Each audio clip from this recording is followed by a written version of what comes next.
Yeah, welcome back. It's Andy Peacher on a Saturday evening. It's 7 p.m. London and 2 p.m. Eastern Standard Time. We're back here today with Arthur Rafferty from the Arthur Rafferty Foundation on YouTube. It's a channel that can expose the failings of the National Health Service, the Belfast NHS Trust, and the people that have let Arthur Rafferty, his dad, down by the murder in 1974. So the PSNI. But tonight we're going to finish off the other bit of Nicky Vincent from the Belfast NHS Trust.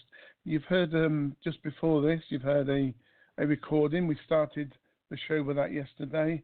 And now we're going to comment on Nicky Vincent today and the trust and all the characters, the doctors that are involved in that case. But firstly, to let people know, we asked Nicky Vincent for the reason why Arthur had asbestosis 1 minute and he didn't have it another minute. And we also said, look, can you refer him to Liverpool? Basically, in NHS good fashion, she twisted everything and told him that the only way to get funding was to be re-referred by the trust. Well, Arthur don't want that. I think he can go to his Liverpool surgeon doctor with no problem. He was just looking for a bit of funding, which everybody's entitled to. Now, the Belfast Trust seems to want to play it a different way than the other NHS trusts in the UK and Ireland, which is you can only be funded if we refer you. This conversation we had with her 3 weeks ago was, okay, you've got your own ways and means, no problem, I'll look into funding. So she's done the opposite in good old NHS fashion. So, Arthur, we're talking about this serious case, really, of malpractice in public office and everything that could go along with that. Tell us a bit more first of what you think about what Nicky Vincent's done and the tape. I mean, the tape was just amazing. You've got to kick yourself because was you really awake when you heard her say, if you want a proper asbestosis diagnosis, you've got to be dead? Or am I just dreaming that one up? I can't remember now. No, Andy, this is Arthur Rafferty. Thanks very much for having me on again and exposing these people for what they are really doing. This case of mine is just one in a lot. I'm sure they've done that to many, many, many other persons, and worked on. People just accepted their word. But I'm disgusted with them. How that woman can say that. All I'm asking for is to help to get over to Liverpool to see a proper doctor. And apparently her way of saying it is that if I don't see her doctors here, I see nobody. Well, after the experiences that I've had with these doctors from the Royal, from the City, from the Mother Hospital and from Monte Mary Hospital, I wouldn't advise anybody to go and see them doctors. And I would love to have another face-to-face talk with Nicky Vincent and Tony Stevens and Joe Kidney to let them know what they done was diabolical and they should be condemned for that. But there again, I've reported them to the GMC. Nothing's ever happened. Yeah, not forgetting Wendy Anderson, a very senior Northern Ireland specialist in lungs and cancer of the lungs. She decided that Joe Kidney's diagnosis was totally wrong. So, and she's also, by saying that you don't have asbestosis, she's also saying that the doctor in Liverpool is totally wrong, when obviously somebody has to be right. And my gamble would be that Dr. Kidney and the doctor in Liverpool would be the correct version of events, not Wendy Anderson. Yes, and I would like Nicky Vincent to explain to me. Instead of talking to her on the phone, I would rather speak to her face to face, to look at the expression on her face when she tries to explain that to me. Is how that doctor, Wendy Anderson, without even touching me, put my diagnosis, no asbestosis, no bronchiectasis, no nothing. It was probably 100% fit man in our eyes. All I had small lungs, a brain abnormality, and it also says on the paper I'm reading here now, drugs were involved. And I've never taken drugs in my life. And how dare that person put that in? But there again, her word was taken by Dr. Tony Stevens. He was the man in charge of the whole that. I think he's the man that's pulling the strings there, and they have to do what he tells them.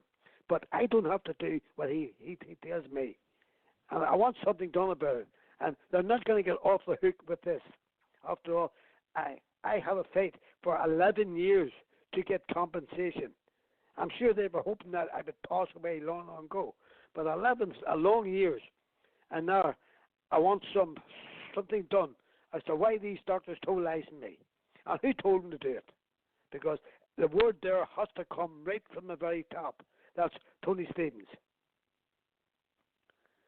Yes, it's not very nice, and we've got a funny feeling that a lot of this, and we can say it publicly now because people get a copy of this very soon, that we think that the death of your father is linked a little bit, if not the whole reason why the NHS has given up on you. In your words, they'd rather you be dead than tell the truth about your dad and your condition. Andy, I have no doubt about that whatsoever. That has been in my mind for the past 20 years. I'm fighting my father's case from I was age 34. He was killed then, and 45 years, and I'm still fighting his case. And because I'm staying here with them, fighting them the whole way, this also has affected the court system, the legal system, the police system. They're all throwing their weight together against me, and I have no doubts about that whatsoever. I don't care who says it different. I'm saying it my way, and I'm a Catholic, but I'm going to fight for my rights. And these people mean nothing to me. After all I'm looking for is justice for my murdered father, murdered by the British government, the RUC, PSNI, who colluded with Sinn Féin IRA, who armed the man from Sinn Féin IRA with an armalite rifle to blow my father to pieces. And they're not going to get away with that. And now here's these doctors in the Belfast Trust. They're all in the one union here. They're all employed by the British government. And they're not going to let me off the hook. Yeah, no, I can hear you there. And we're going to discuss a bit more on another show about your dad. But yeah, moving on then to this. I'm waiting for the date where we can get an asbestosis expert from Scotland. She runs a organisation that helps the victims and of this bad disease, and she's going to be accompanied by an expert doctor who works for the organisation, telling people that, you know, what you were told. I won't give their names because I want it to remain a little bit of a secret, because we want Nicky Vincent and the Belfast Trust to actually listen to that show, because if a doctor that Arthur doesn't meet or never met, and if an expert in a charity that Arthur's never spoken to or met disagrees with what's been said by you, Nicky Vincent, and by the way, before you think you can stop me keeping this published, it's under public interest law. If you are known to say something that is either ridiculous or could go against people's health and safety, then it is by law allowed to be on the internet. You're allowed by law, by the way, to record phone calls without you knowing. What isn't allowed normally is for it to be published, which I would never do that. But I've published it now because it's in the public interest to know what Belfast NHS Trust is like. And there'll be further recordings in the future with other specialists and experts from around the globe about this story.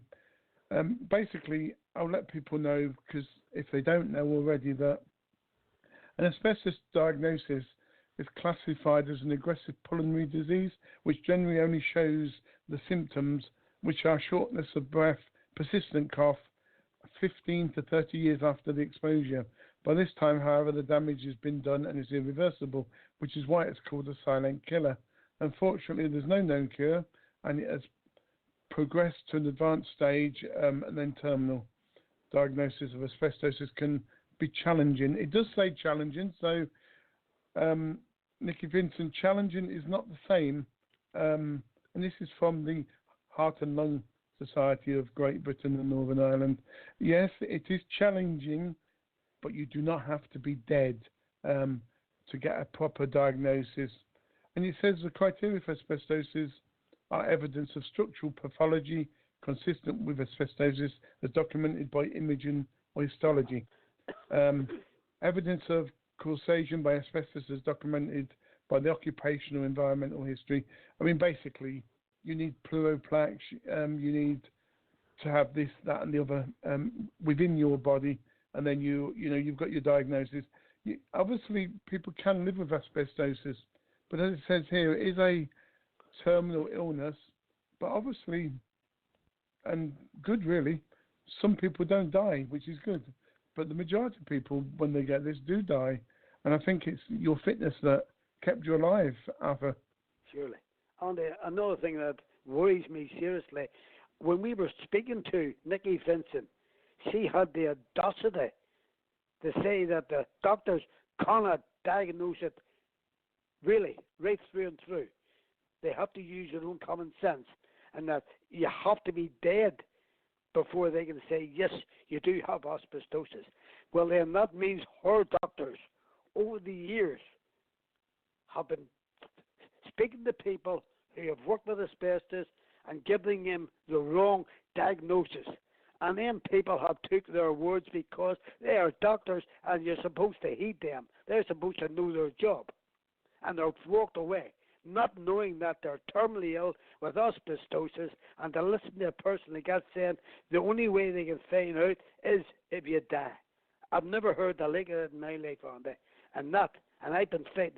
The way I look at it on the, excuse me, the way I look at it, I classify myself as an asbestos specialist, because I've been living with asbestosis for 18 years. And for her to come up to say that, what unbelievable. The Belfast Trust has to be in a terrible bad state. And if I ever get a face-to-face meeting with her and Joe Kidney and Tony Stevens, I'll be asking them that question, is how are they allowing their doctors to see people and tell people wrongful diagnosis? That, in my eyes, is fraud. Have I done that, I would be brought to court for fraud. So these people are getting away with it. And every time they see a person the like of me, they get £8 to 9, maybe £1,000 in their hand. And yet, she's saying they can't diagnose it. Someone should tell me the truth on that, you know. Because people are coming in to see me, and I have a wee organisation I run to help people suffering from asbestosis, and I do my best to put them on the right track. But these people here seem to be doing nothing, only rip them off. I know it's hard as far as, but I'm saying this, it may be hard on some doctors who may be trying their best. But these people here don't seem to be trying their best. They've mucked me about for 11 long years. And now I'm just asking for the referral from the Belfast Trust to go over and see my specialist. And according to her report, they're not going to do that unless I see their specialist here. Well, I've had enough of their specialists, and believe you me, I wouldn't go near them. Absolutely, and I want to highlight to the listeners, and it was on the tape that you heard before the comments that we're now putting out. There's a lawyers in Belfast called P.A. Duffy and Co. Now, we'll come on to lawyers in a minute, just slightly. P.A. Duffy and Co. He's written an article, or they've written an article, and it says 3,200 patients have been recalled by the Belfast Health and Social Care Trust over fears of many years of misdiagnosing patients. It's the largest ever health recall in Northern Ireland has begun after a GP raised concerns about the diagnosis and treatment of a patient under Dr. Michael Watt. Now, these are all neurology patients, and it's to do with neurology, Parkinson's, motor neurone, brain conditions, diseases and strokes. But the point is, if they can inconvenience 3,200 patients of misdiagnosing, come on, asbestos sufferers, you know, if you're from Northern Ireland or even from England and Wales or Southern Ireland, if you've been misdiagnosed or you think you should have a diagnosis or you should think you shouldn't, whichever way round, let's try and get together and, you know, as one, because we can do a class action. The only trouble is, lawyers in Northern Ireland, which this is where the jurisdiction is, they're not too happy to deal with Arthur Rafferty because I think they're ashamed about a certain murder in 1974 again. Yes, Andy, that's absolutely true. I've been through the courts. I've been dragged through the courts backwards to try and get justice for my murdered father. The legal system here is a total corrupt scheme, and I have tried to get a doctor, a solicitor, or a lawyer for my father, and I cannot get one. They're told by the Bar Council, that's their bosses, not to take my case. And the Attorney General, the two Attorney Generals that I spoke to, all I want is an inquest on my father's death. And I can't get that either. And you have to have an inquest to go to court. Yet they're closing the door on me there. So it's a vicious circle, and it runs right round. And I get named a lot of them that I've been in contact with. I have a book here, and I'm reading it at the minute. 22 names of doctors I have seen in the Belfast Trust. And I would advise people, if and when I do put these names in the paper, to stay well clear of these people. No harm to the doctors, but after all, they're supposed to be there to do their job. All they're there for is to get 6, 7, 8, 9, 100, 1,000 pounds in their hand for telling people lies. And I have no doubt about that whatsoever, because if they've done it with me, Andy, how many other persons have they done that? And the people just accepted what a doctor told them and walked away. And these people are what I classified as the walking dead. They don't know they're terminally ill. And I think that's scandalous. And I have already reported that to the GMC in Manchester, but apparently it's an old boys club and they've closed the door on it. But something will have to be done. And if there's anybody out there that thinks they have asbestosis, get in contact with my office, and believe you me, I'll make sure their case is heard. Yeah, if the people want to Google Arthur Rafferty Belfast on YouTube, you'll soon find the contact. There's a contact part of the website. There's also Arthur's email. But if you want to email Andy at freedomtalkradio.co.uk, I'll pass on all the information. So if you've got time, or if you wanted to do it at a later date, we've got time to sort of, tell us the top 10 bad doctors on your list. Well, it's not that I'm saying they're bad doctors. These doctors may have to do what they're told. But the doctors that I've seen all the time, I was running to the Mater, to the City, to the RVH, and the Antimaria.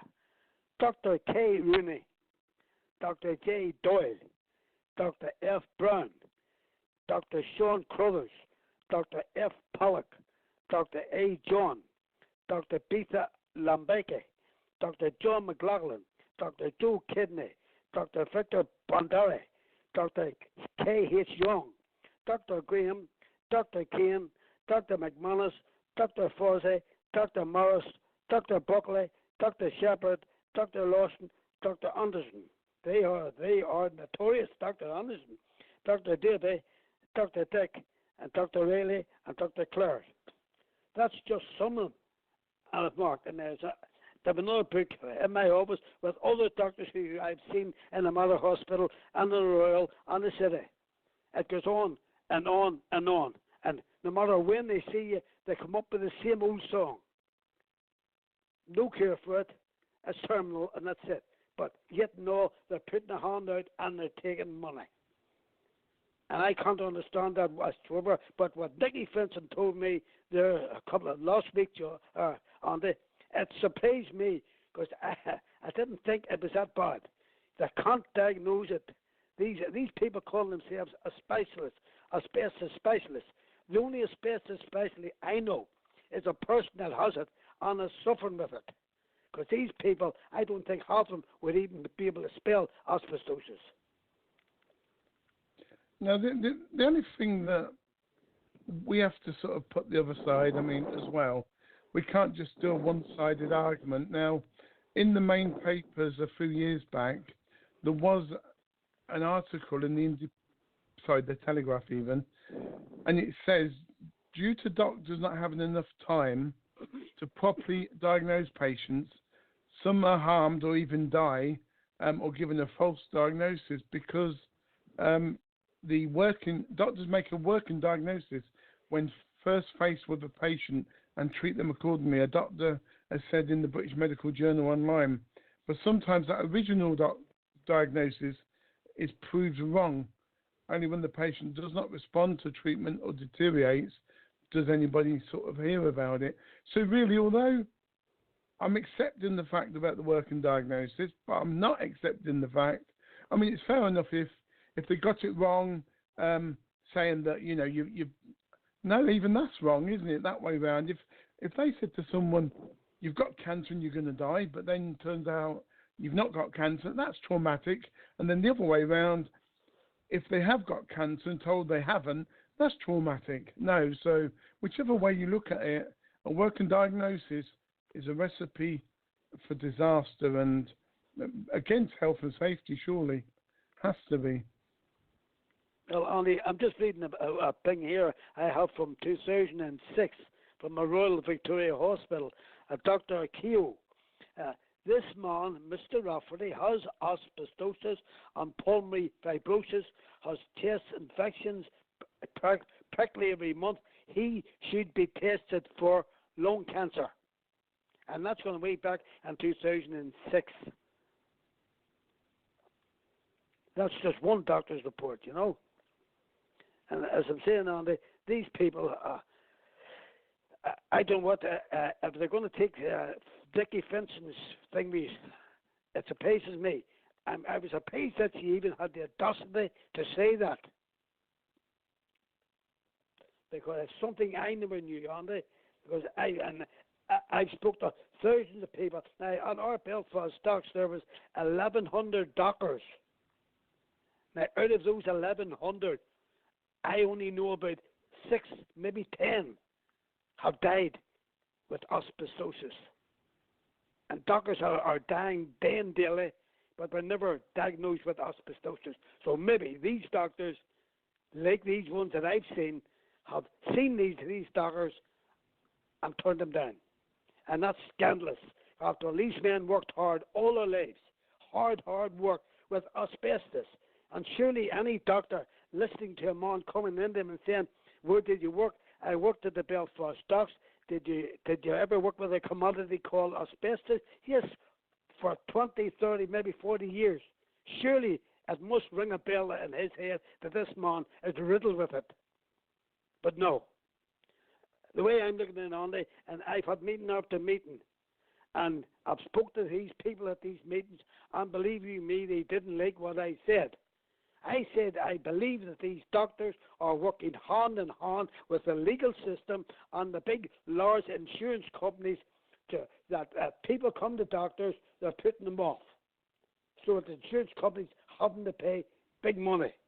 They would rather pay money into the hands of these corrupt doctors. Yeah, and if they don't like what I say, I couldn't care less on them. But if they want to meet me face to face, I'll do that. Yeah, just one last thing about being fair to the other side.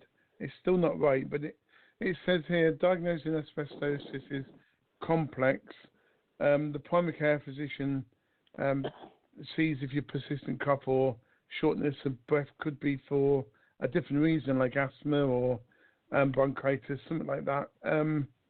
However, when a specialist sees the symptoms of asbestosis, it's not guaranteed that it is asbestosis, but it's turned into asbestosis if you have pulmonary fibrosis or intestinal lung disease. In other words, if you've been given a diagnosis of pulmonary fibrosis, it might as well be asbestosis. Many things can cause scarring in the lungs besides asbestosis, but here this is the big one. Pinpointing a definite diagnosis of asbestosis depends on the patient providing thorough medical and occupational histories. So in other words, if you've had a high level of exposure to asbestos because you worked in the docks, you definitely have asbestosis. So that's not very difficult. Yes, it's complex if the patient doesn't tell the doctor, I've been working in the docks with asbestosis, then it would be complex because it could be, it could be like the wife washing the husband's clothes. That's fair enough. She wouldn't necessarily know she's got asbestosis, or nor would the doctor. That's fair enough. That would be complex. But when you work with it, it's a no-brainer. That's what I'm saying. Now, these people are looking for an easy way out, something that passes the buck on to something else. But if a person comes and tells a doctor that he's worked for his past 30 years at the Belfast docks with no protection at all from any government agencies, surely be good, it must ring a bell. It has to. Well, it depends who's ringing the bells. Yeah, and what church it's in. And what church it's in. Sorry. Yeah, I thought I put that joke in. But as I said, these doctors who came into me years back there, and I've sent them to these doctors here in Belfast and Antrim, and they've examined them, and they told them they haven't got it. And another way out for these doctors is, the first question he asks you when you go in, do you smoke? And if you smoke at all, then he puts it down to COPD, chronic obstruction pulmonary disease. You get the doctors, the doctors are telling them that we worked at the Belfast docks unloading bags of asbestos. That doesn't matter. They put it down COPD. As I've mentioned, I think it's a bloody shame, Andy. It is, and as I mentioned on previous shows, I had a sister. I've got a sister, a husband. He didn't really smoke that much. Yes, it was blamed onto smoke, like you said. And in them days, I don't know if because it was only about 10, 15 years ago, they didn't actually mention COPD, but they did say that your lung problems are really to do with smoking. Now, because you only smoke roll-ups, proper tobacco without all the hassle in them, ones you get in a packet, and he only smoked 2 or 3 a day, but his hobby, or his job, I should say, he actually was a brickies labourer. So part of a brickies labourer in a housing site would be to knock walls down and to pull roofs down, and obviously then to give bricks to rebuild the houses. But that was his job, and he started coughing. I was only a young child when he first started that job, but he started coughing from years ago until the last 8 to 10 years when he died. Now, he died a very, very harrowing death. I call it harrowing because we wasn't expecting it.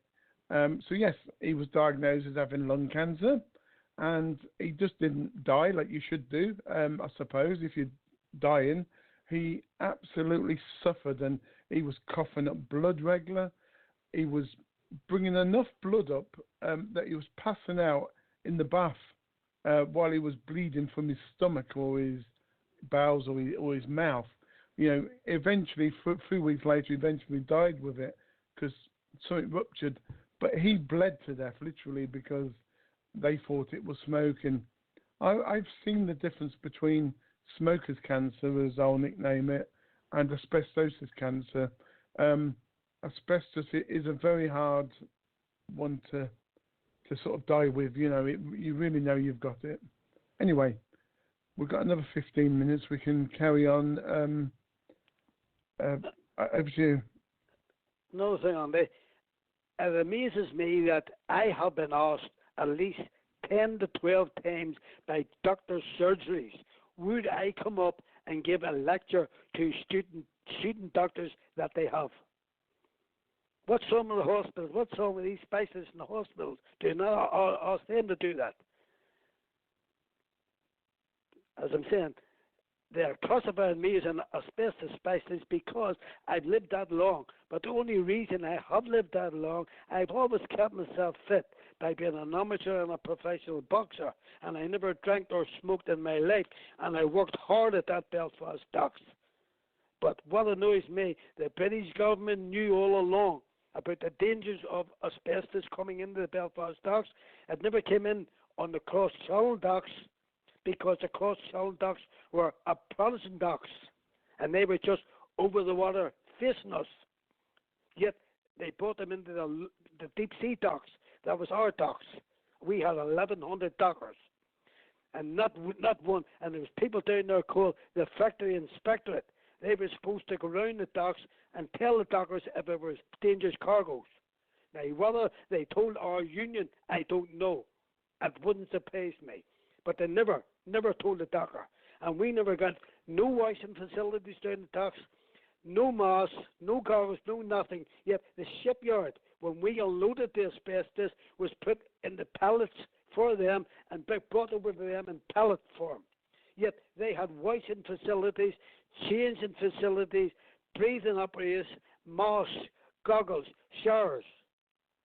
You have to ask yourself, Andy, what's the difference between them and us? So, yeah, I've just been Googling Stormont and Pollock docks, and they keep going on about this Titanic stuff. Apparently there's some cruise ships coming in from this year into them docks, which is good. But yeah, when you actually look at Google for locations of the asbestosis where it was unloaded, it's exactly where you're saying. And I'm looking at older pictures here, and you're saying that there's one dock the other side of the water and one your side, and yeah, I can see it's actually an equal. What I'm looking at now is an equal choice for anyone. You can dock that side or dock that side, but I guess you had the unluckiness of having all the asbestosis. We had the unlucky thing because our union was classified as a Catholic union, and just over the coast of the street and the other side of the wall there was the Cross Channel Union. They done all the small boats, the little boats coming from Liverpool, from London, back and forward, whereas we done all the big heavy boats coming from Russia, from Canada, from Pakistan, from Africa, all the big boats, and they were loaded right to the hill with asbestos because the shipyard here needed to build these ships, and these ships were built in the shipyards with the help of the British government because they were partners in it. So therefore they didn't care how many dockers were dying, they didn't give a toss. I mean, talking about history a little bit, and only for 1 minute, the Titanic was built in Belfast, and I was going to say it probably had too much asbestosis in the ship, that's why it sank. But no, that was actually, they won't admit it, but it was a big insurance fraud by people from the area at the time who had lots of money, and they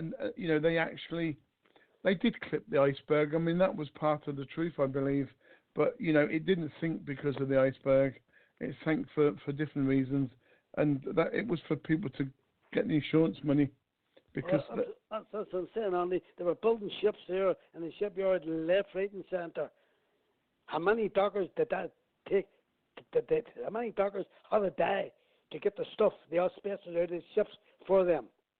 And there's no monuments put up in Belfast about dockers. Yet you get footballers, you get doctors, you get MPs, big statues in the City Hall. There's not one for dockers who died unloading these ships. And also, I was born there down in Earl Street. That's in Sillertown, right in the heart of the Dockland. And that dust was blowing over them people's houses for 20, 30 years.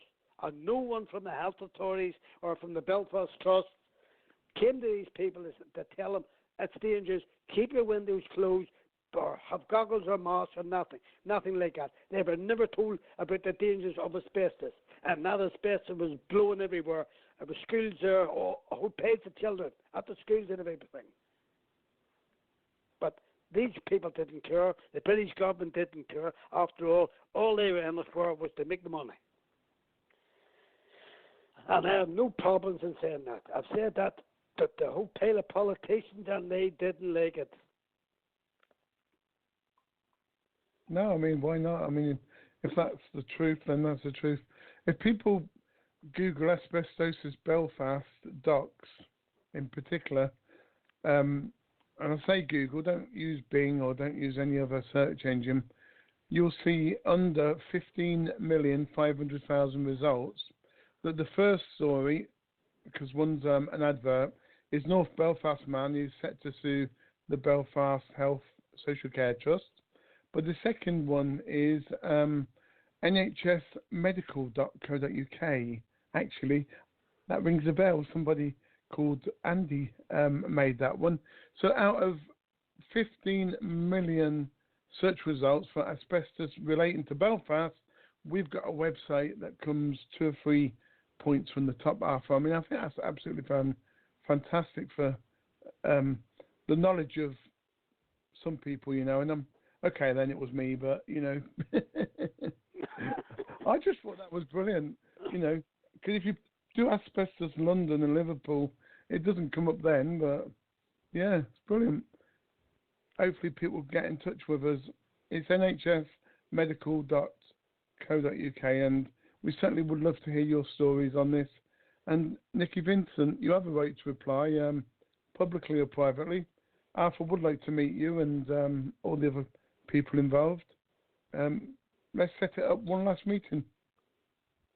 That's what I'm saying, Andy. I would love to meet her, Joe Kidney, and Shepherd all in the one room, and Anderson all in the one room, because what these people done to me was ungodly.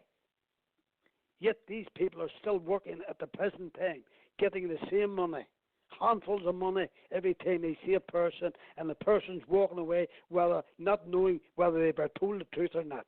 I know if it was me, I would have to have a second opinion straight away. Yeah, just to confirm, you don't have, just for the people that are listening, you don't actually have, do you, I've forgotten now, mesophilia? Well, that's what I want to go over to see my specialist for, is to have a test done to see if I have mesothelioma. And if I go over there, I'm taking the test, I'm taking my life in my own hand, go over there hoping that I don't have it.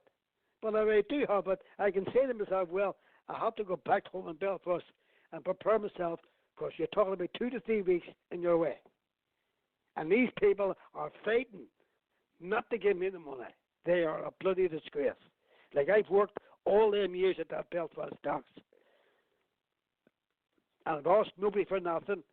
And our union should have been there to help us out, to give us all the washing facilities, the goggles, the masks, the gear, and they give us nothing at all.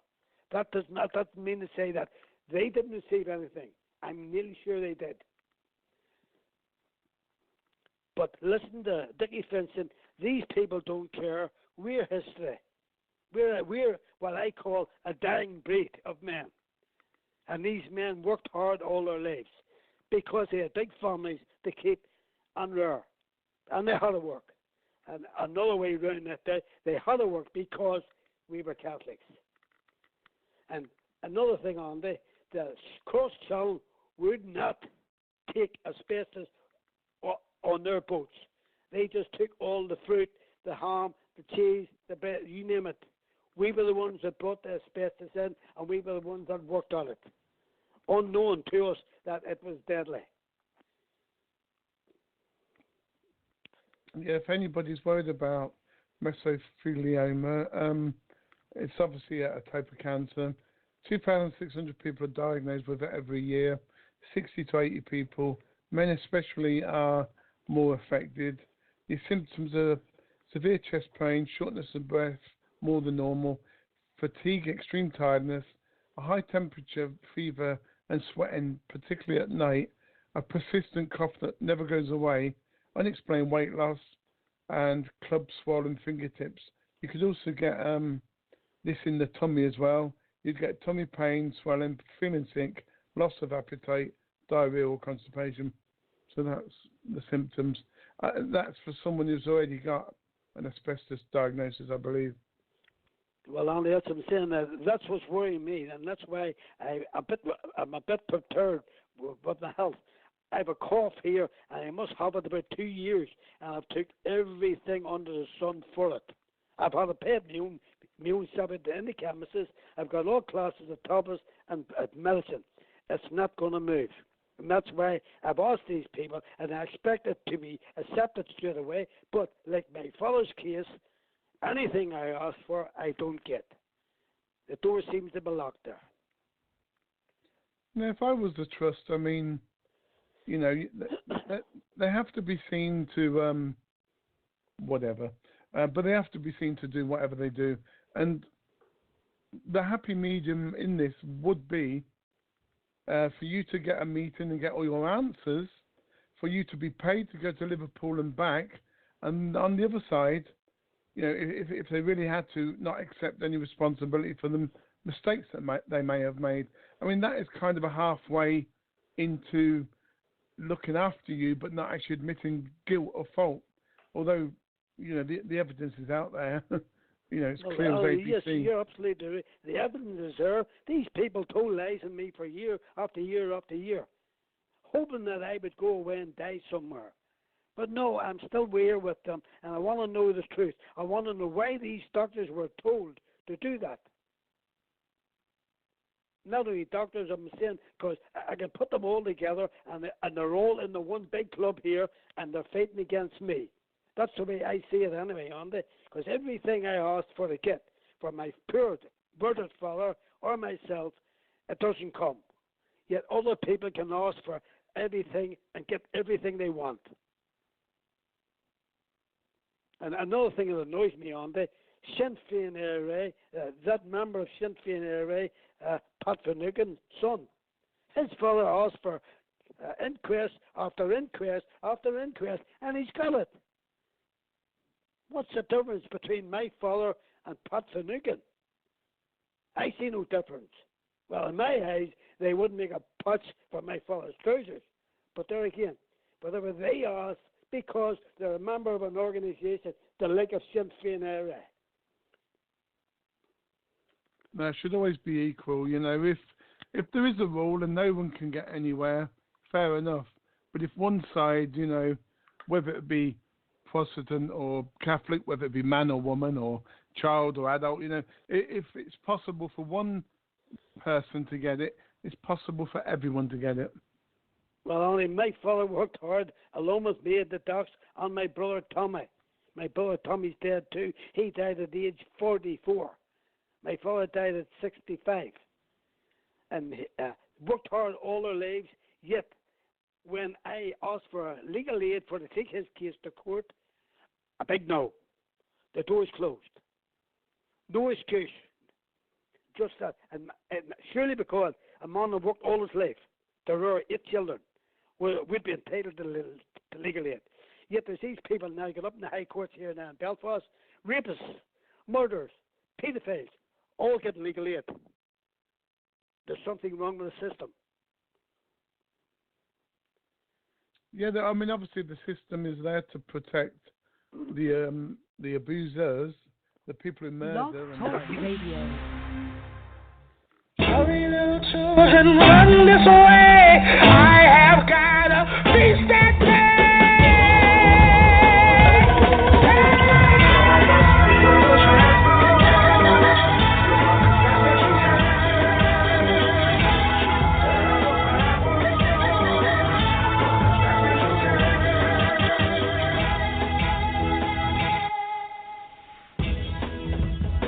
You're listening to Freedom Talk Radio.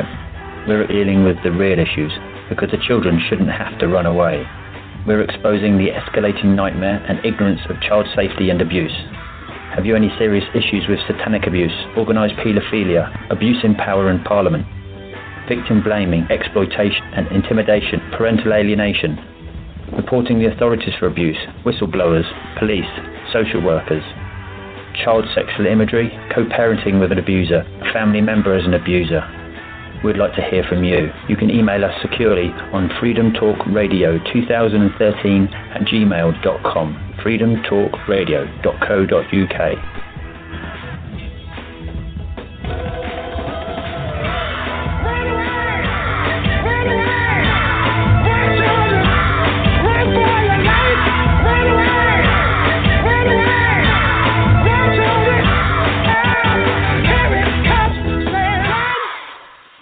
Because the children need us. Yeah, absolutely, they do. It's 9 p.m. London, it's 4 p.m. Eastern Standard Time in the Americas. We're discussing for the first few minutes, just naming and shaming a couple of people, Eddie Murphy and, again, Chief Constable Byron, then we'll move on to the asbestos case with Arthur Rafferty from the Arthur Rafferty Trust. You can Google him, and his YouTube channel is Arthur Rafferty Foundation. And welcome back, Arthur, part 2. It's been a good little break. We've learned some things between us. But yeah, Eddie Murphy, tell us all about him. Oh, Andy, when he came out to me, he seemed okay to me. He sat there and listened to me talking. He had his paperwork with him, and what he had to do, he read it from that. But he seemed to be okay. He lived down around about Carrickfergus somewhere, and he was big smart, and that's all he was speaking to me. But to me, him and me got on very well. I can't say a bad word about him, because anything I told him to tell Michael McGuire, he done it. But there again, what annoyed me with Michael McGuire, he said the police made mistake after mistake after mistake in the father's case, but there was never any police brought to bat for it. And at the end, he says, I don't think there was collusion between the police and Sinn Féin era, which annoyed me. And I just had the meeting. I walked out and left him there. It was a total waste of time. I knew I was only wasting my time, but that fellow, when he came out to me, to my own house, and he talked sense, he seemed to be okay. But there again, once I leave the office, they're different people. Yeah, I mean, that's a good point, and we can, elaborate a little bit on that quickly. But same with any professional, if they're in the office, they tend to have the guard up. When they visit you at the home address or in a coffee shop, they tend to be more normal and human. They actually give you a false impression that, things are going to be okay, we'll do our best for you. But when they go back to the office with their information, they talk to one of their superiors, and that is when it all goes wrong. And it's very ridiculous system that goes on. It's not even human. Why can't they just stop telling bloody lies? Yeah. I'm not talking in particular about Eddie Murphy. We're talking about anybody. If I'd murdered somebody, fair enough. As long as I admitted it, I said sorry. Surely that's the start of doing a peace deal with someone. Even my own conscience. But when you actually the other way around, you go and try and help somebody, and then you do nothing. That is false. I'm not talking about Mr. Murphy in particular. I'm just talking about anybody in power and politics in general. Well, that's what I'm saying. I mean, he came to me, I explained the father's case to him, I had all my details for him, I gave him all my paperwork, I told him names of people that murdered him and all. I said, what I want you to do is go up to your office there, get them their names, tell them to go out, arrest this man, and that's it. The case was done and all for him. But as you say, he takes him all the notes down. When he goes back to the office, they'll probably throw him in the bin,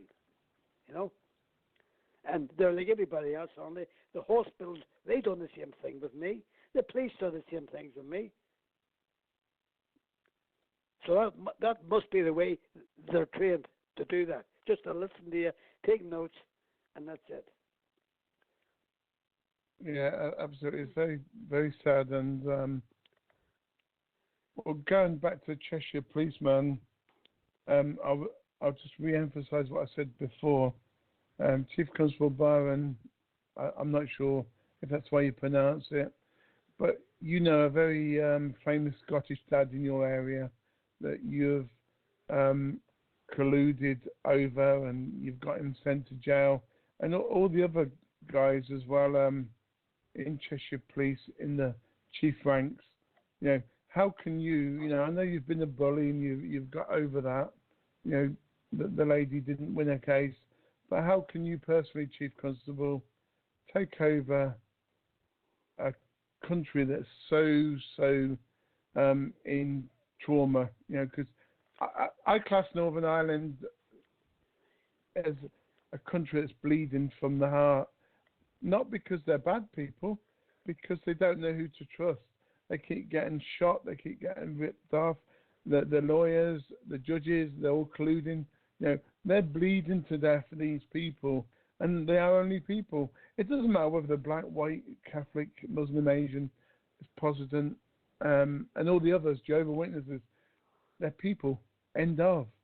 And they should be able to live happily ever after in their own homeland. Now, just going on that before we get Arthur's comment, then we'll change the subject. Over in Britain, we do, to a certain degree, live in harmony with our brothers and sisters from other races and religions. But, what they do over in England and Wales and probably Scotland, they'll push you in a corner. So if you're black, you're north of the city. If you're Muslim, you're south of the city. If you're English, you're the west of the city.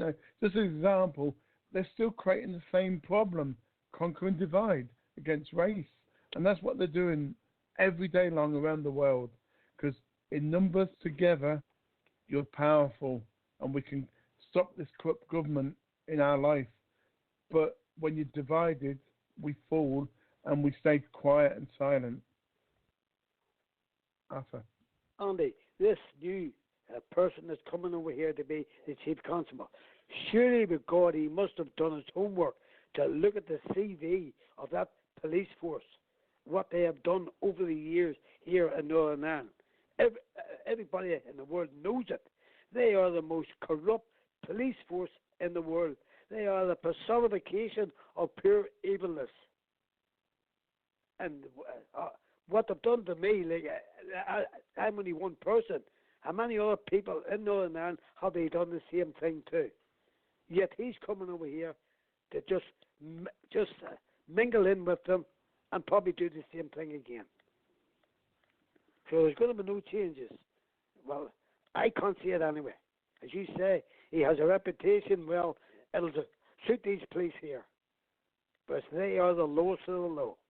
Most important, on another example, and then we'll move on because of time, because the next subject is even more outstanding that people need to listen to. But on another subject, last point, just imagine that Northern Ireland was Israel and Southern Ireland was Pakistan, Sorry, not Pakistan. The Gaza Strip. You wouldn't want them to carry on fighting, would you? You'd try and, make peace and all that. But what our government's doing, I think I've lost the point already. But what our government's trying to do is split and conquer and divide. No, I've actually lost the point, but it was a good point. But because Andy, you're 100% right. You just have to look at our politicians here, the way they act. There has to be them and us. If there was no them and us, there would be no politicians here at all. They have to keep the people apart at all times. And the people's that stupid, they can't see that. They're brain dead. Absolutely, the police are the same. They have to be the bosses here at all times. They always have been. I remember at school, we couldn't even play football in our street. They came down and chased us off the street, swinging on the lamppost. Those kids, they came around, they cut the ropes off. And they haven't changed. They're still the RUC. And there was a wee squad with them at the time. They were called the B Specials. They were the worst of all. I was seen in the street at all. They chase you up a fucking street, off the street, and that's kids playing on their own street. Weren't allowed. Yeah, there was one comment on Facebook tonight, and there's no point or no need to give the name, but he said the new PSNI is no better than the old RUC, but no, sorry.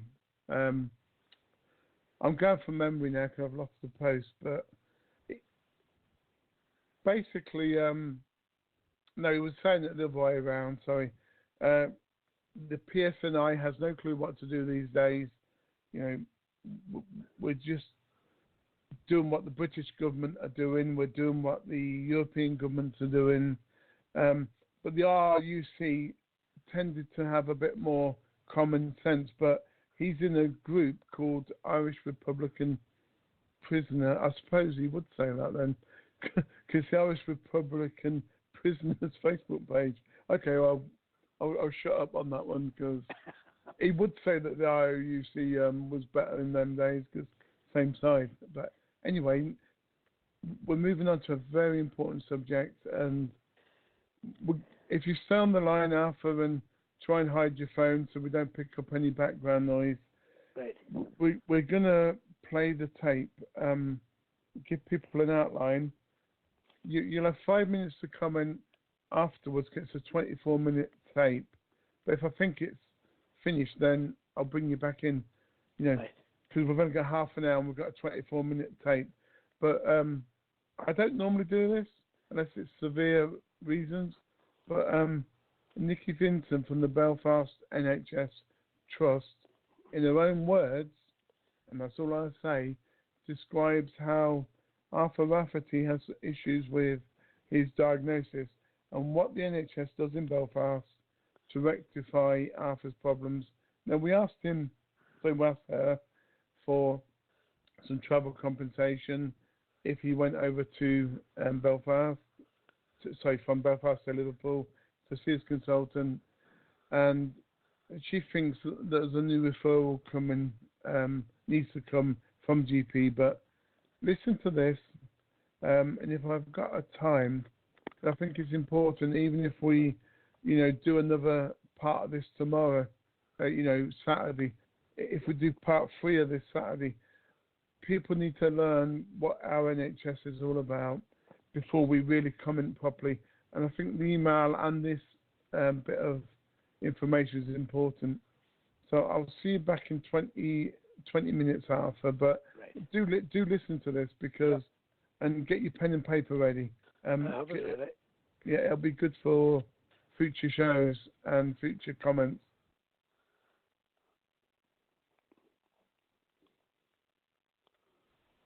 Right. Yeah, remain quiet if you hear a ring.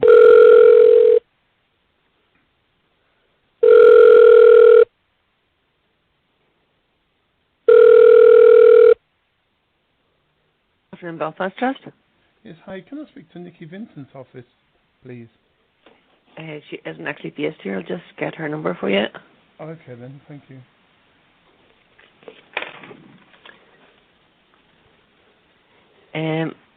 Her direct line number is 028 90 636 338.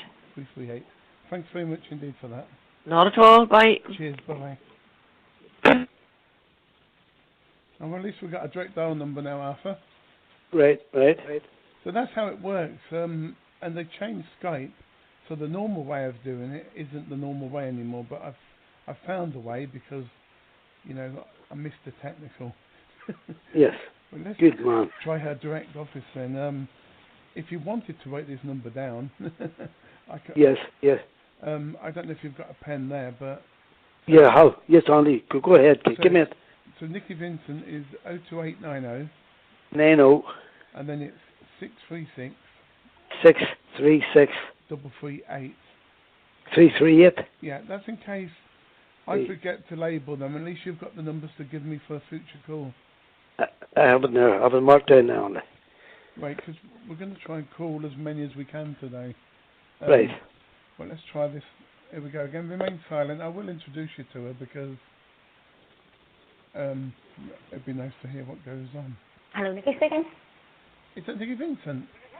It is, yes. Yes, I've been helping Arthur Rafferty, trying to come to happy medium with the problems he's got regarding the trust and the asbestosis diagnosis. And I was just wondering if you were happy to talk with him on a three-way call, or even four if you wanted to bring someone else in, just to see if we can iron some problems out.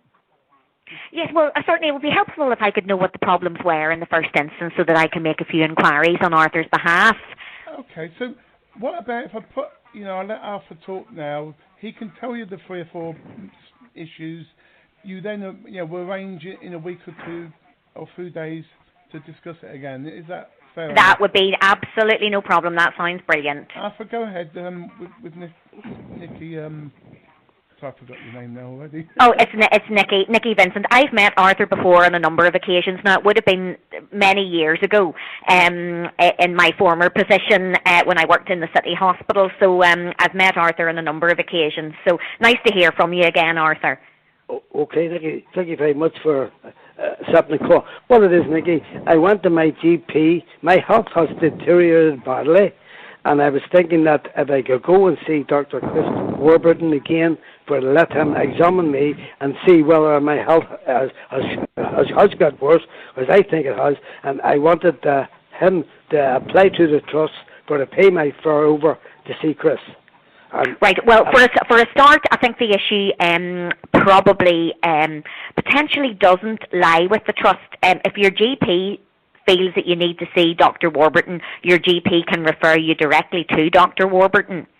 It would be my understanding. Now, you can leave it with me and I'll make a further inquiry about that, but that would be my understanding.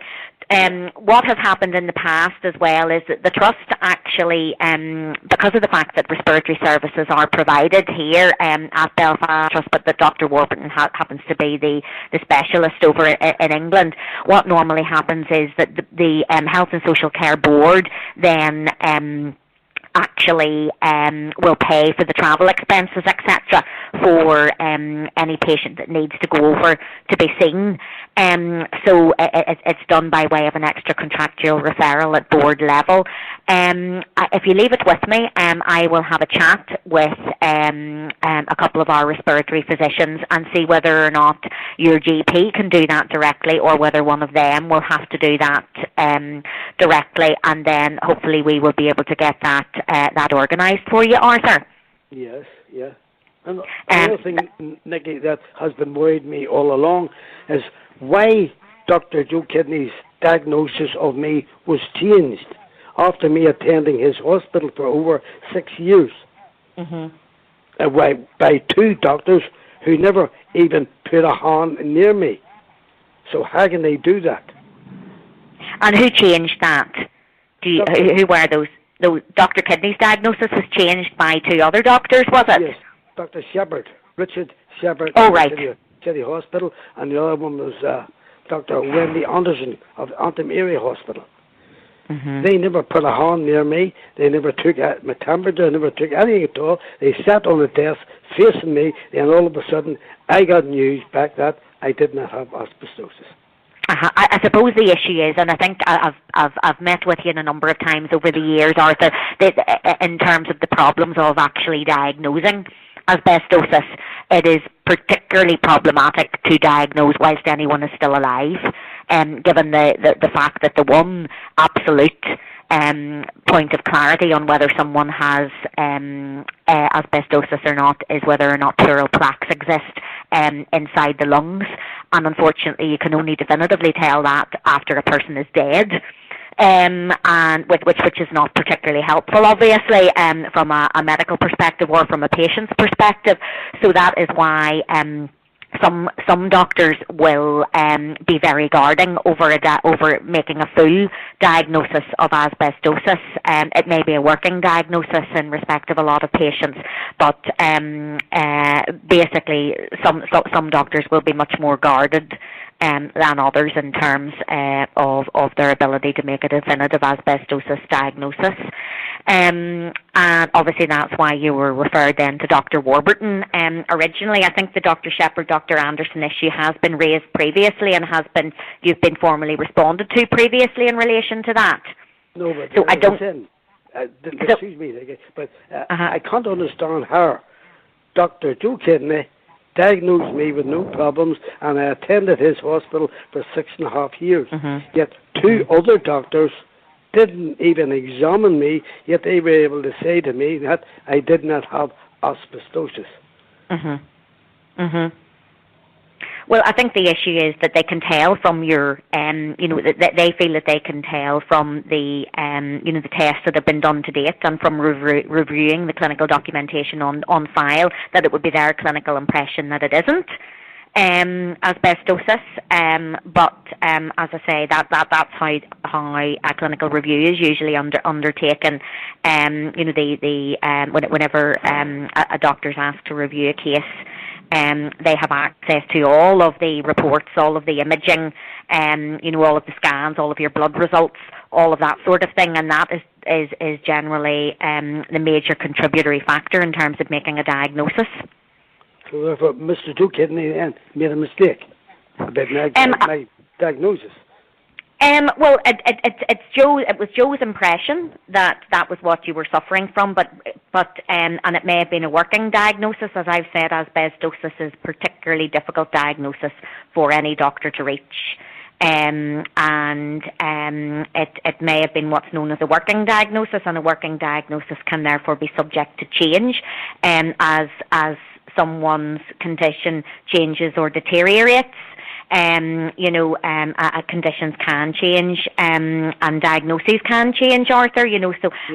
Sometimes diagnoses, aren't set in stone. Sometimes they are, sometimes they aren't. It depends on the nature of the condition, because medicine is never, there can be a lot of grey areas in medicine.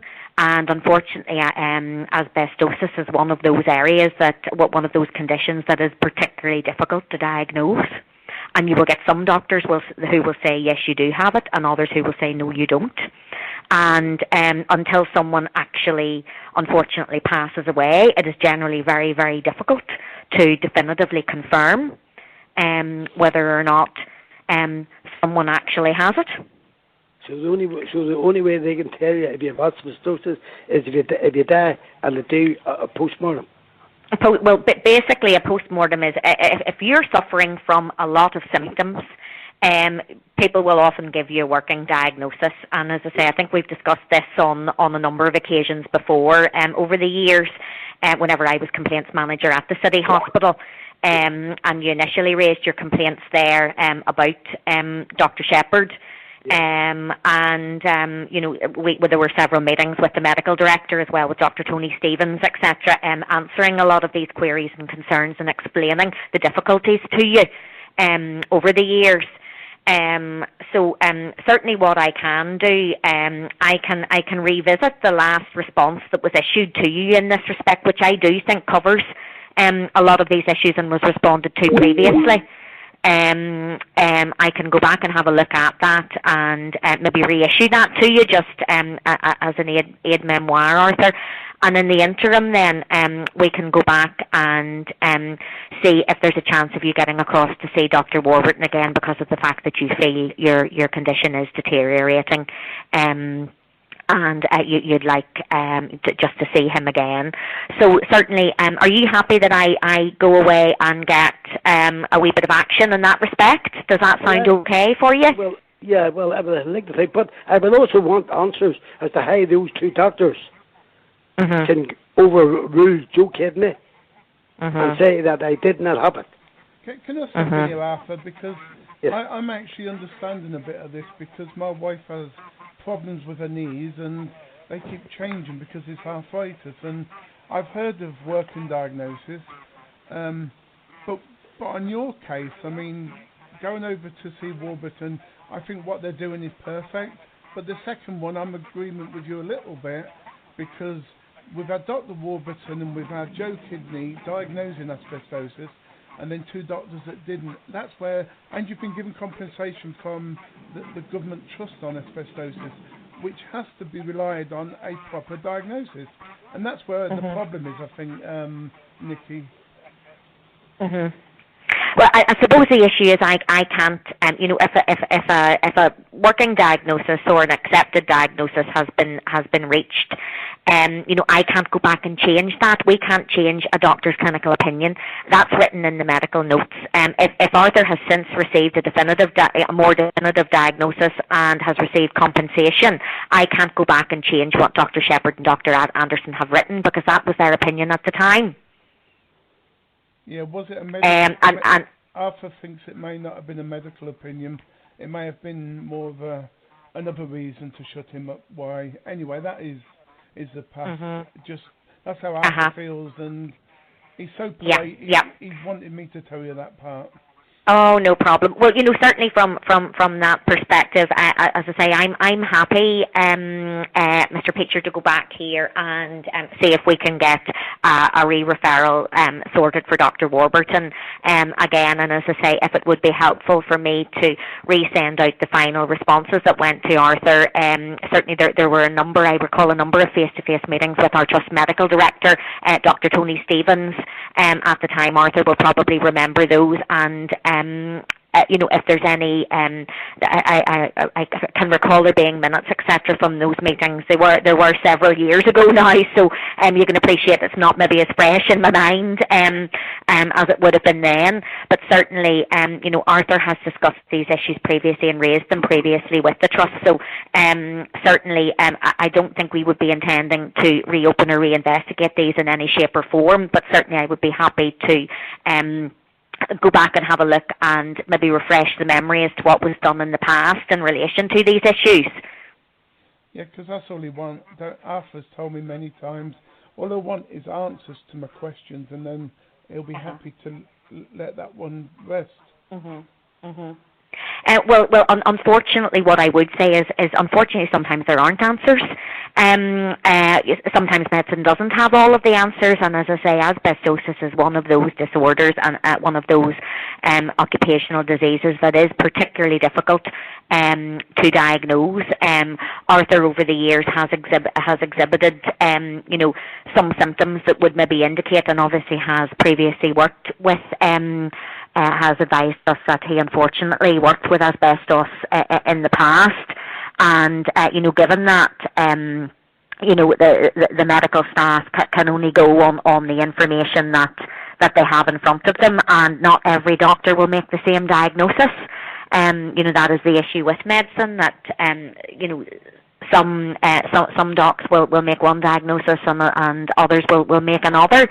And as I say, Arthur is very much of the opinion, and from the information that he has received to date, that it is asbestos that asbestosis that is causing his problems. And obviously he has attended Dr. Warburton in the past to that effect.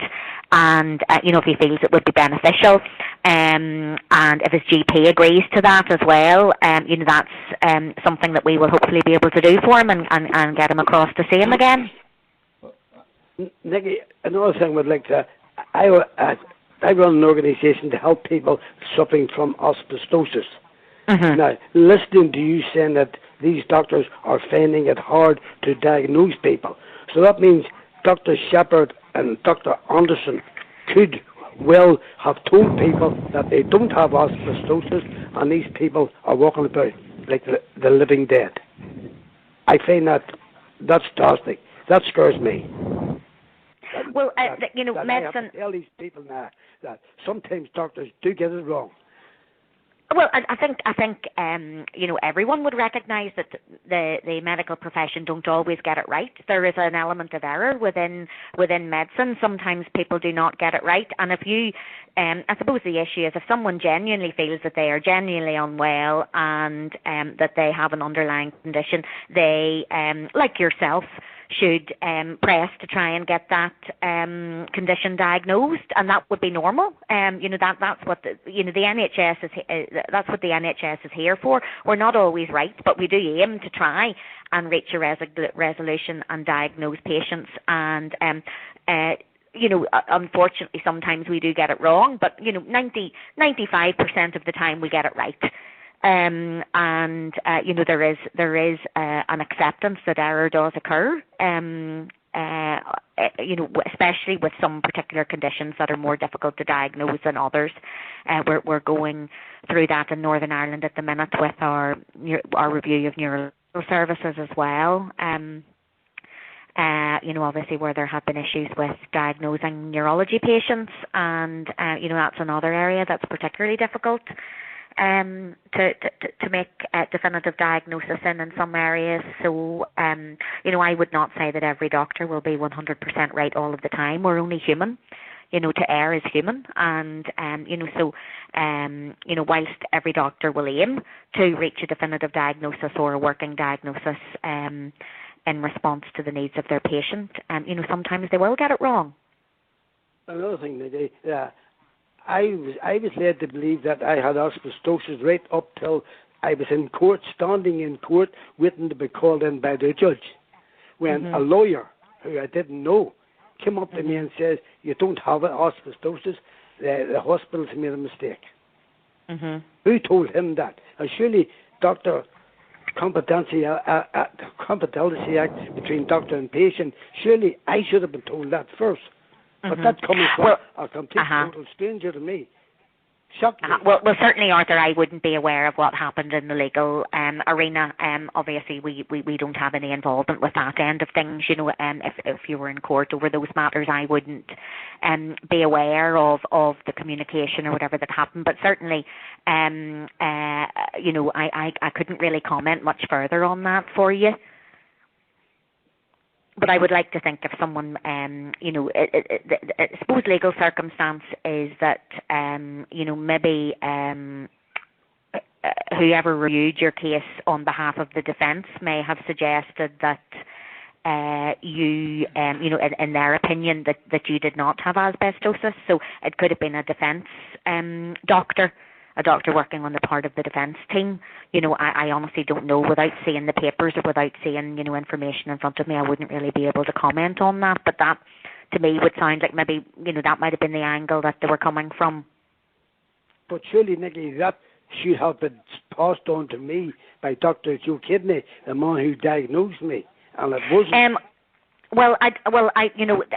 As I say, another doctor's opinion. It wouldn't be Dr. Kidney's opinion to pass on another doctor's opinion to you. It would be that doctor's opinion. But sure, the other doctor's opinion, Nicky, he sat at his desk about 5 feet away from me, never laid a hand on me. The same with her and the Auntie Mary Hospital didn't.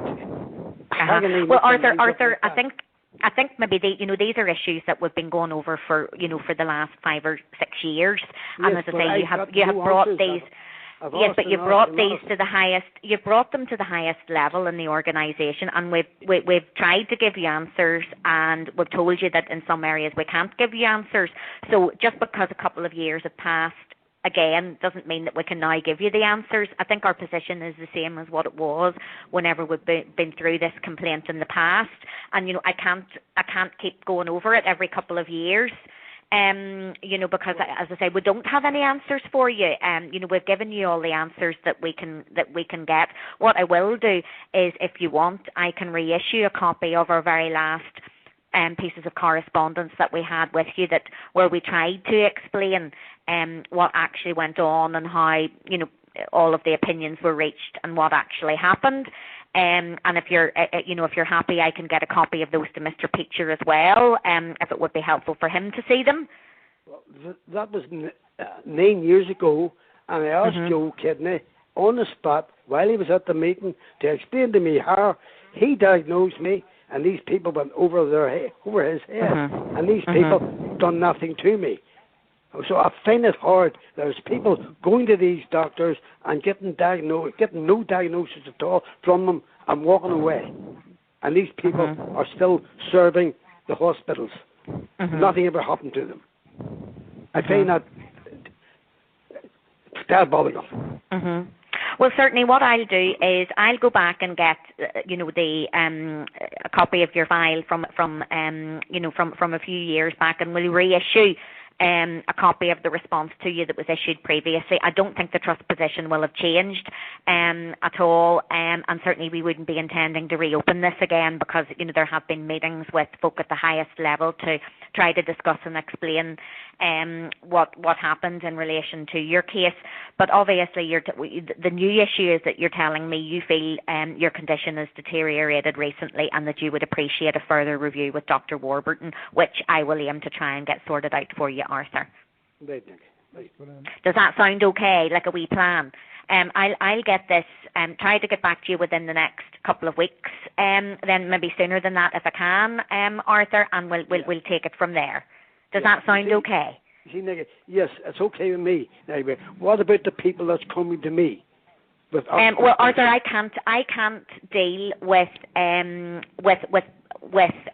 people that I'm unaware of. If you have people who are coming to you that feel they have been misdiagnosed or that they require a diagnosis of asbestosis, their GP needs to refer them in, and they need to be assessed. And basically that's the normal way things work in the health service. We can't deal with this group of people any differently. If someone comes to you feeling that they have, maybe they've been a docker in the past or they've worked in the building trade or something like that, and they feel that they might have asbestosis, your advice to them is to tell them to go to their GP and to ask for a referral in to aim to reach a diagnosis. And hopefully, they'll be able to be tested and treated. But as I say, as happened in your instance, it's not easy to get a definitive diagnosis, and in a lot of cases. But we're trying to do our best, and all you can do is ask people to come to the service, and we'll aim to get people diagnosed as quickly as we possibly can, if that is possible. Well, Nicky, as I'm saying, my job is to try and help people that have asbestosis through my experience, and it worries me that these two doctors are going to walk away clear but telling lies about me. How they've done that is beyond me. That's what worries me. If it's them two doctors, if it's many, many more like them, then the people's health are in danger. Well, certainly I don't know Dr. Anderson. Dr. Anderson isn't based in this trust, so I can't talk for Dr. Anderson. Dr. Shepherd is still based in the City Hospital and still does some clinics, although he is semi-retired. So he is still working in the City Hospital. And I think, as I say, the information in relation to Dr. Shepherd was quite clear, explained in the previous complaints correspondence a number of years ago. So as I say, I'll be only too happy to get a copy of that resent out, and we'll take it from there, Arthur. That's fine, Nick. Thank you very much. Does that sound okay? I'll get back to you then as quickly as I can about the Dr. Warburton issue, and we'll try and get that sorted out for you. Not a problem. No problem. Well, thanks very much for speaking with me again today, and obviously, Mr. Peacher, we'll try and get this sorted out for you as quickly as possible as well, and thanks very much for ringing on Arthur's behalf. No problem at all. Thanks no much. Problem. No problem. But there is a problem. You didn't do what we asked. We wanted some medical expenses for travel. We didn't want a referral. Arthur, there's a lot to talk about here, but we probably best not to talk about it now.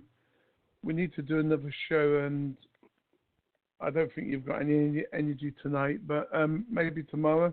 But just sort of summarise what she said in the last 5 minutes of the show. Well, Andy, she was asked there a couple of times to explain how those two doctors came to the conclusion that I had not got asbestosis, and she couldn't answer it. Those two made a decision of a terminal illness without putting a hand near me. How can doctors do that? It's impossible. Yeah, I think she used that excuse. She looked at the chart.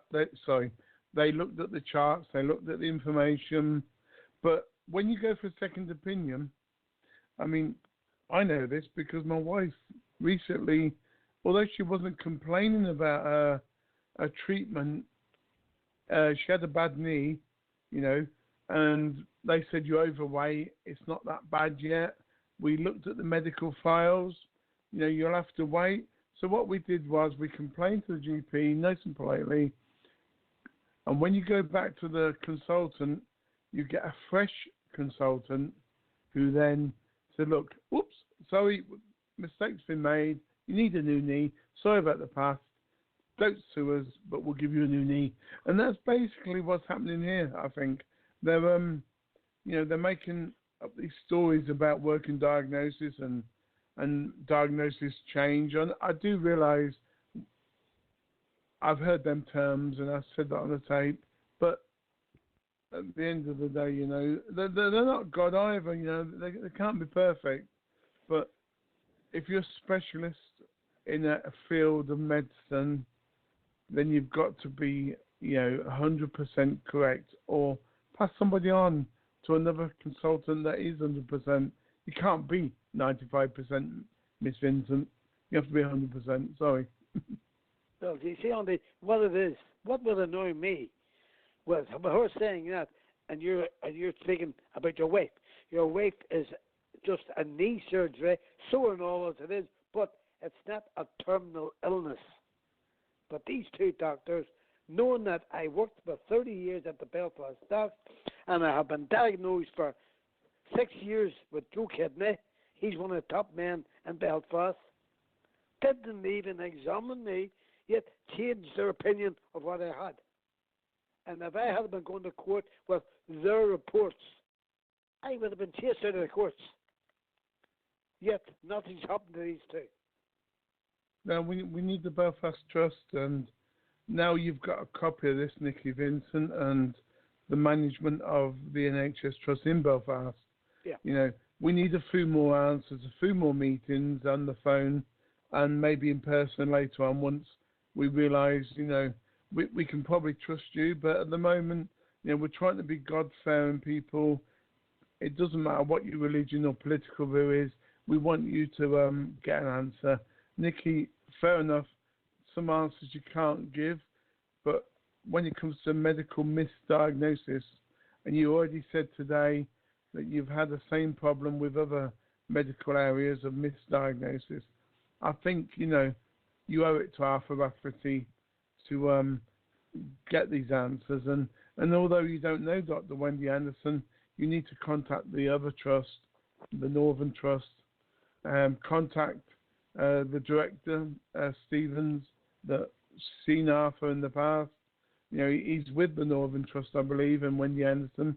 You need to stop the bullshit, basically, in polite terms, and let's get a remedy. The more you give the answers, the less we'll talk about it. Simple as that. That's it, Andy. I would like you to come with me when we have a meeting with Joe Kidney, Tony Stevens, and Wendy Anderson, and let her tell you what they done to me, what examination they done to me, which was nothing, and how can they change Joe Kidney's thing. If I had been a soft person, and I went up to him and I court that day, and they had told me I had nothing, there's no asbestosis, and walked away. It's just that I fought them and went to see this other doctor over in Liverpool, whereas it's not everybody would have the same fate as me. They would have walked away. So how is these two getting away with it? And Shepherd's still working in the city hospital, and the other one is now in the anti-area hospital still, and apparently she's a cancer specialist as well. That's ridiculous. We've only got a few seconds left. Nicky Vincent, Tony Stevens, Wendy Anderson, Joe Kidney, tell the truth for Arthur Rafferty, because you don't